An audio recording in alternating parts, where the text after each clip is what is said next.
Semiconductors or electric chips seem to power all of the cool gadgets in our lives, like just about everything from toothbrushes to your car runs with the help of a semiconductor. But the problem right now is those chips or semiconductors are in very short supply. Like just last week, Ford, Toyota, and GM all announced that they'll be slashing production of their vehicles due to the global chip shortage. And while the global chip shortage hasn't meant a lot to most of us on a day-to-day basis, it is disrupting major supply chains around the world. And it's caused the price of used cars to actually rise lately, which doesn't happen very often. So what is going on with this global chip shortage? Why do we need these electronic chips in the first place? When will this electronic chip shortage actually end? And why is there a supply chain issue in the first place? We'll be discussing all of that and more in today's video, so make sure you stick around till the very end to learn everything you need to know about the global chip shortage and what might be coming next. But before we get into all that, I need you to do me a quick favor and smash that thumbs up button below and ring that little notification bell too. That way YouTube will show our videos to other money minds around the world and we can keep making videos just like this one. Thanks! It's important to understand that no shortage around the world of anything just comes out of nowhere. Being short on a particular item or service comes back to one of the pillars of knowledge in economics, and this pillar is called supply and demand. The supply and demand principle will basically determine what the price of something is going to be. For instance, if the demand for an item is very low, meaning not a lot of people want to buy it, but the supply of that item is very high, then you can expect the price of that item to be very low. That just essentially means that there is a ton of that item on the market, but there's not a whole lot of desire to actually purchase that item. But if the opposite happens and the demand for an item is very high but the supply is super low, then you can expect the price of that item to be very high.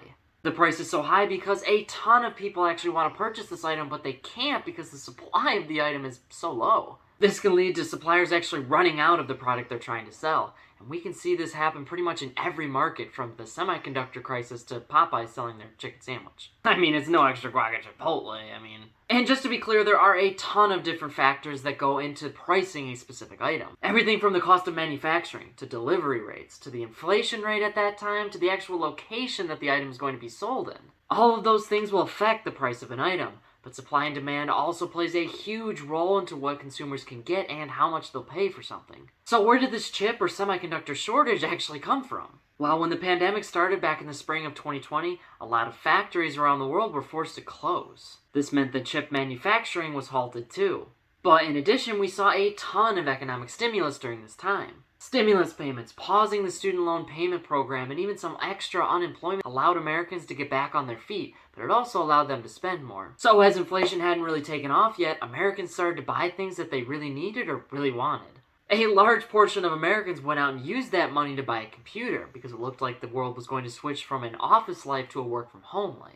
That's right, those chips also help to run your computers as well. But Americans also went out and bought new cars with the thousands of dollars they received in stimulus payments from the government. But this whole situation created a little bit of a problem. Remember, factories were closed for several months last year, which means they couldn't actually produce chips or make new products for consumers. But products on the shelves and at the dealership were still getting bought, which means suppliers couldn't replace the items that were bought on the shelves fast enough. And they basically ran out. I remember going through my town just a couple months ago and seeing car dealership lots completely empty. And a few of my friends were trying to build computers, but the parts were very scarce to come by, and when they could find them, they were very expensive. So once these factories were able to resume production, they were basically just playing catch-up. But the demand for these chips or semiconductors is so high right now that they can't ever seem to get caught up. Which has led some people to understandably ask, do we even need these chips in the first place? Is there a replacement or something else that we can use? And the answer is, not really. These semiconductors, often called microchips, are basically the command system for all of our electronics. And because of this, they're pretty much in everything. Which means you can't really replace them, at least not that easily, but even if we could,